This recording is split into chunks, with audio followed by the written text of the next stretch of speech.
Pembahasan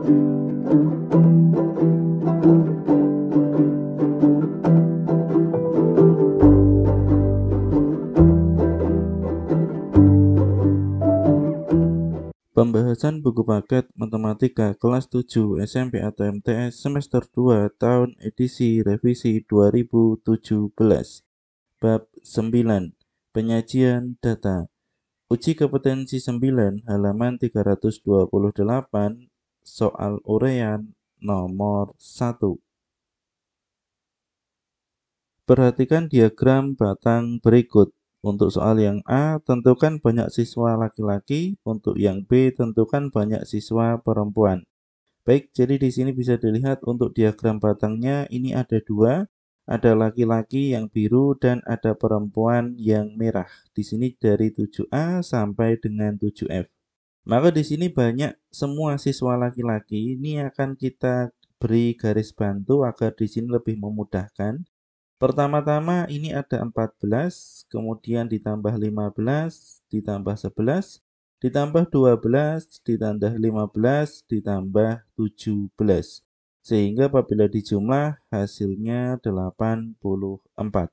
Kemudian untuk yang perempuan di sini ada 18 ditambah 16 ditambah 18 ditambah 16 ditambah 18 ditambah 19 hasilnya adalah 105. Soal yang berikutnya. Sekarang kita masuk ke soal nomor 2.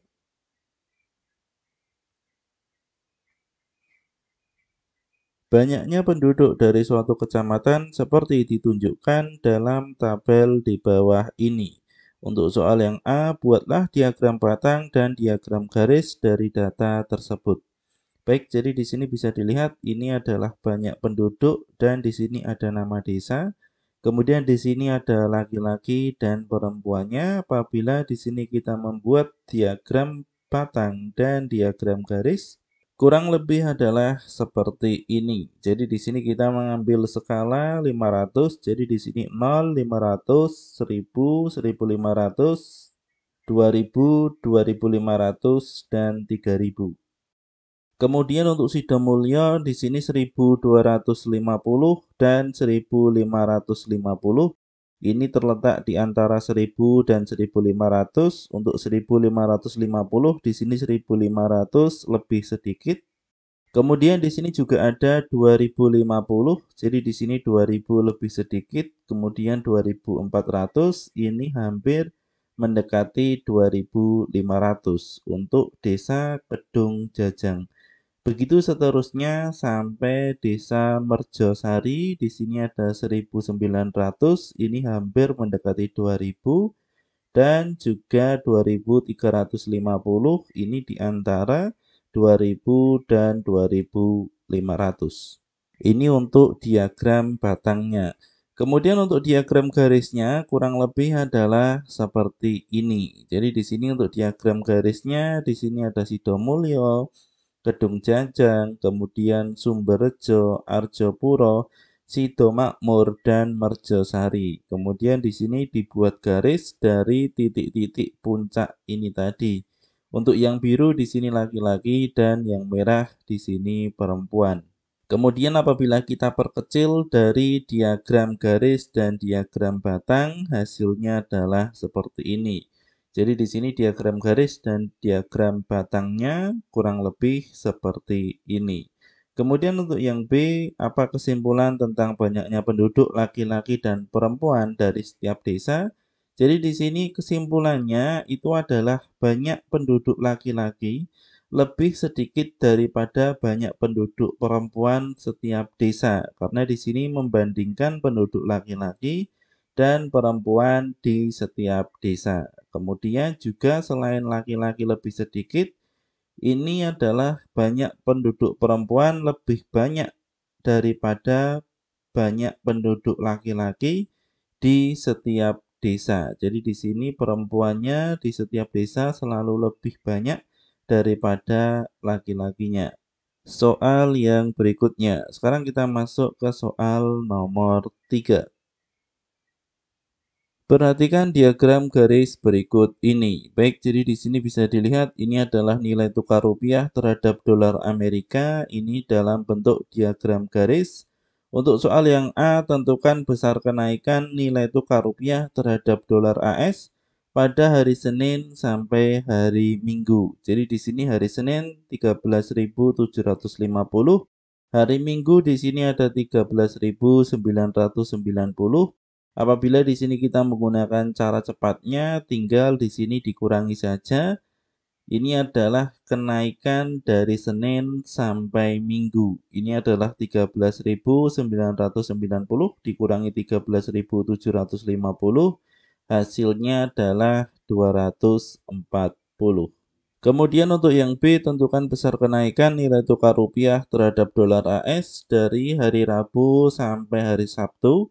Jadi di sini Rabu ada 13.710, Sabtu ada 13.820. Maka di sini tinggal kita kurangi 13.820 dikurangi 13.710, hasilnya adalah 110. Soal yang berikutnya. Sekarang kita masuk ke soal nomor 4. Dalam satu minggu, banyaknya kendaraan yang melintas di jalan tol tercatat dalam tabel berikut. Baik, jadi di sini bisa dilihat ini adalah banyaknya kendaraan ini melintas di jalan tol dari Senin sampai Minggu. Untuk yang A, buatlah diagram lingkaran dari data tersebut. Baik, jadi di sini untuk diagram lingkarannya, pertama-tama ini semuanya kita jumlahkan terlebih dahulu. Apabila kita jumlahkan semuanya, hasilnya adalah 23.300.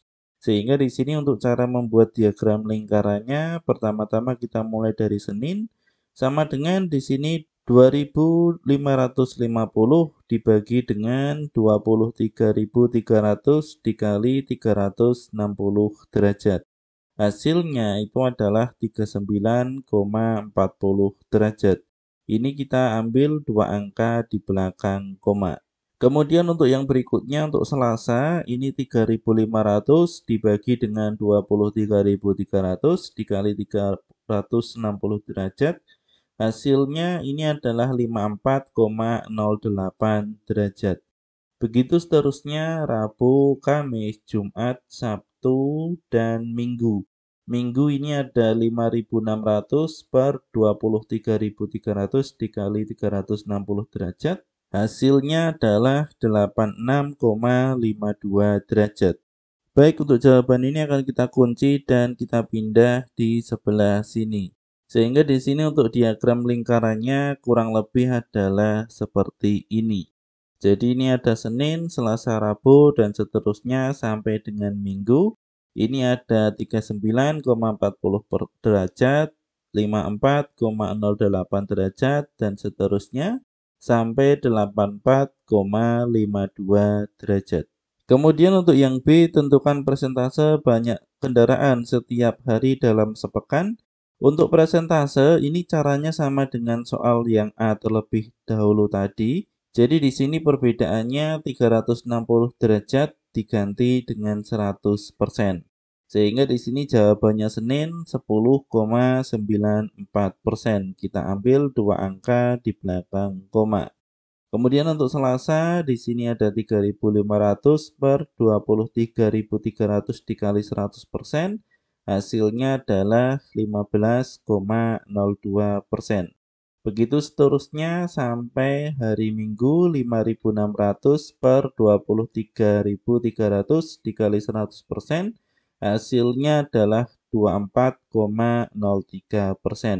Jadi di sini apabila teman-teman jumlahkan untuk persennya ini nanti adalah 100%. Atau akan mengalami kekurangan sedikit, hanya selisih koma atau kelebihan sedikit selisih koma, karena ini tadi kita bulatkan. Kemudian untuk yang C, apa kesimpulan kalian tentang banyaknya kendaraan yang melintas dalam sepekan di jalan tol? Jadi di sini untuk kesimpulannya banyak kendaraan yang melintas di jalan tol terbanyak itu adalah Minggu karena di sini ada 5.600 dan di sini terkecilnya ini adalah Jumat karena di sini ada 2.600. Soal yang berikutnya. Sekarang kita masuk ke soal nomor 5. Diagram lingkaran di samping ini menunjukkan penjualan mobil di beberapa kota besar. Baik, jadi di sini ada penjualan mobil ini di Jakarta, Surabaya, Semarang, Bandung, Medan, Palu, dan Denpasar. Kemudian untuk soal yang A, jika semua mobil yang terjual sebanyak 41.300, tentukan berapa banyak mobil yang terjual tiap-tiap kota. Baik, jadi di sini pertama-tama ini akan kita jumlahkan terlebih dahulu. Ini ada 7.800, 6.500, dan seterusnya sampai 4.500. Ternyata apabila dijumlah hasilnya ini tetap. Jadi di sini hasilnya sama dengan yang ada di dalam soal 41.300. Sehingga di sini tentukan berapa banyak mobil yang terjual tiap kota. Di sini ada Jakarta 7.800, Surabaya 6.500, dan seterusnya sampai Denpasar 4.500. Kemudian untuk yang B, apa kesimpulan kalian tentang banyaknya mobil yang terjual dari kota-kota besar tersebut? Jadi di sini untuk kesimpulannya, penjualan mobil terbanyak ini ada di Jakarta. Karena di sini 19%, 7.800. Kemudian untuk yang terendah ini ada di Palu, itu hanya 3.500 atau 8%. Soal yang berikutnya. Sekarang kita masuk ke soal nomor 6. Diketahui diagram batang tentang tinggi badan seperti di bawah ini. Diketahui jumlah siswa adalah 126 anak. Baik, jadi di sini bisa dilihat ini adalah tinggi badan dan ini adalah banyaknya siswa. Kemudian untuk soal yang A, tentukan berapa banyak siswa masing-masing. Baik, jadi di sini berapa banyak siswa masing-masing dengan tinggi badan 150, di sini ada 10 siswa. Kemudian tinggi badan 152, di sini ada 24 siswa. Tinggi badan 154, di sini ada 18 siswa, begitu seterusnya. Sampai tinggi badan 168, di sini ada 6 siswa. Kemudian untuk yang B, pada tinggi badan berapa jumlah siswa yang paling banyak dan paling sedikit. Baik, jadi di sini bisa dilihat untuk yang paling banyak ini adalah tinggi badan 152, ini adalah 24 siswa. Dan untuk yang paling sedikit ini adalah tinggi badan 166, ini hanya 4 siswa. Jadi di sini apabila kita tulis paling banyak ini adalah tinggi badan 152 dan di sini paling sedikit tinggi badan 166. Kemudian untuk yang C, tentukan ukuran tinggi badan banyak siswanya sama. Baik, jadi di sini untuk banyak siswanya sama, ini adalah tinggi badan 156 dan tinggi badan 162 dengan di sini 14 siswa. Soal yang berikutnya. Sekarang kita masuk ke soal nomor 7. Banyak siswa laki-laki dan perempuan di SD, SMP, SMA, dan SMK ditunjukkan dalam tabel di bawah ini. Kemudian untuk soalnya di sini bisa dilihat, buatlah diagram batang dan diagram garis dari data tersebut. Baik, jadi di sini untuk yang A, diagram batang dan diagram garis. Untuk yang diagram batang, kurang lebih adalah yang seperti ini. Jadi di sini untuk yang biru, ini untuk yang laki-laki. Untuk yang merah, ini adalah yang perempuan. Dengan di sini untuk yang SD, 2250, tepat di sini.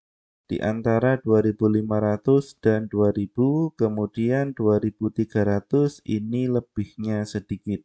Kemudian di sini juga ada SMP, SMA, dan SMK. Di sini 1.250. Jadi di sini di antara 1000 dan 1500, ini ada 1250, dan di sini ada 1400, ini lebihnya dari 1250.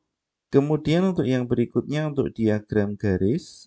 Jadi di sini untuk diagram garis dari puncak-puncaknya ini bisa kita buat garis dan di sini juga bisa kita buat garis. Kurang lebih adalah seperti ini. Jadi di sini bisa dilihat untuk diagram garisnya dari laki-laki dan perempuan.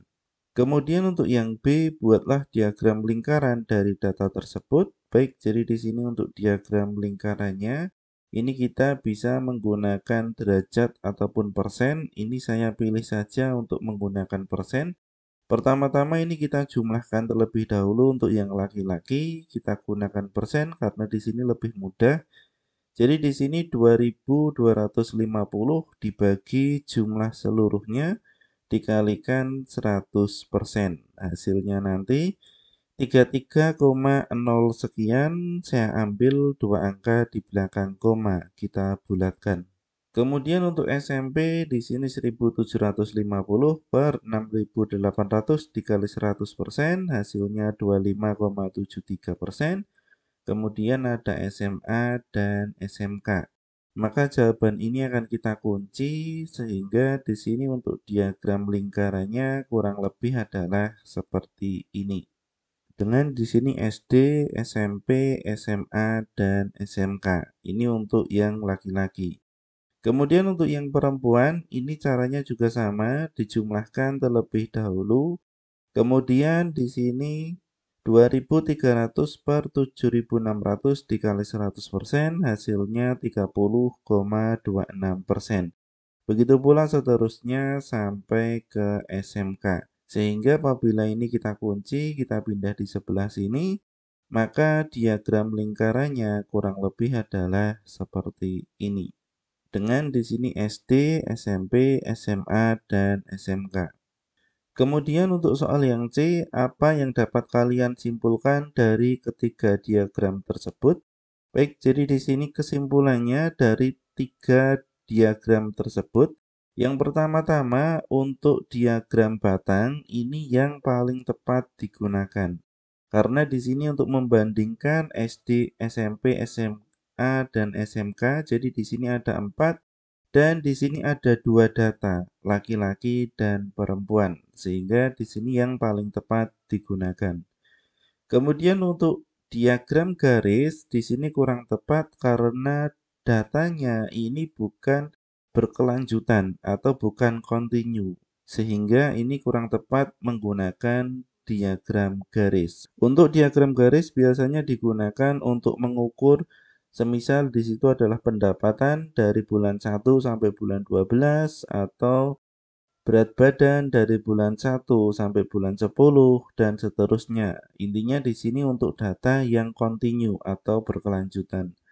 Kemudian untuk diagram lingkaran di sini juga kurang tepat karena kita harus membuat dua data. Jadi tadi kita membuat data untuk laki-laki terlebih dahulu, kemudian membuat data untuk perempuan. Sedangkan apabila kita membuat diagram batang, di situ kita hanya menggunakan satu saja untuk diagramnya. Soal yang berikutnya. Sekarang kita masuk ke soal nomor 8. Selama 1 tahun, keuntungan toko Rahmat mencatat keuntungan setiap bulan sebagai berikut dalam jutaan rupiah. Bulan ke-1 sampai ke-12. Untuk soal yang A, buatlah diagram batang vertikal dari data tersebut. Baik, jadi di sini untuk soal yang A, ini kita membuat diagram batang, maka di sini untuk diagram batangnya kurang lebih adalah seperti ini. Jadi di sini 0 sampai 7 ini adalah dalam satuan jutaan. Kemudian di sini ada 2,7 juta, ini bulan pertama 2,7 juta. Bulan kedua ada 1,6 juta, 1,6 juta. Bulan ketiga ada 2 juta, begitu seterusnya sampai bulan 12 ada 6,2 juta. Kemudian untuk yang B, berapakah keuntungan terbesar yang diperoleh toko Rahmat selama 1 tahun? Baik, jadi di sini keuntungan terbesarnya ini berada di bulan 11 dan bulan 12. Ini adalah 6.200.000 rupiah atau 6,2 juta. Kemudian untuk yang C, kapan toko Rahmat memperoleh keuntungan yang sama selama 2 bulan berturut-turut? Jadi di sini untuk keuntungan yang sama ini berada di bulan 11 dan bulan ke-12 dengan di sini 6,2 juta. Soal yang berikutnya. Sekarang kita masuk ke soal nomor 9. Berikut ini adalah tabel berat badan seorang bayi dipantau sejak lahir sampai berusia 9 bulan. Jadi di sini sejak lahir sampai 9 bulan berat badannya seperti ini. Kemudian untuk yang A, buatlah diagram garisnya. Baik, jadi di sini untuk diagram garis ini akan kita buat. Yang pertama di sini untuk yang 0 ini adalah 2,9. 1 di sini adalah 3,2. Jadi di sini ada titik, di sini titik, maka ini apabila dihubungkan ini menjadi suatu garis.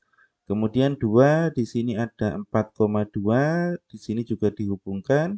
Begitu seterusnya sampai 9 di sini 8,6 ini kita hubungkan dengan bulan 8. Sehingga di sini membentuk diagram garis. Kemudian untuk yang B, pada usia berapa bulan berat badannya menurun? Baik, jadi di sini untuk berat badannya menurun pada bulan keberapa? Ini adalah pada bulan ke-9. Jadi di sini pada bulan ke-9, sebelumnya itu bulan ke-8, 8,8. Bulan ke-9 di sini menjadi 8,6, artinya pada bulan ini adalah saat berat badannya menurun. Kemudian untuk yang C, pada usia berapa bulan berat badannya tetap? Jadi di sini berat badannya tetap ini pada usia ke-6 bulan. Karena pada usia ke-5 bulan berat badannya 76 dan ke-6 di sini ternyata masih sama 7,6. Sehingga di sini berat badannya tetap pada usia bulan ke-6. Soal yang berikutnya. Sekarang kita masuk ke soal nomor 10.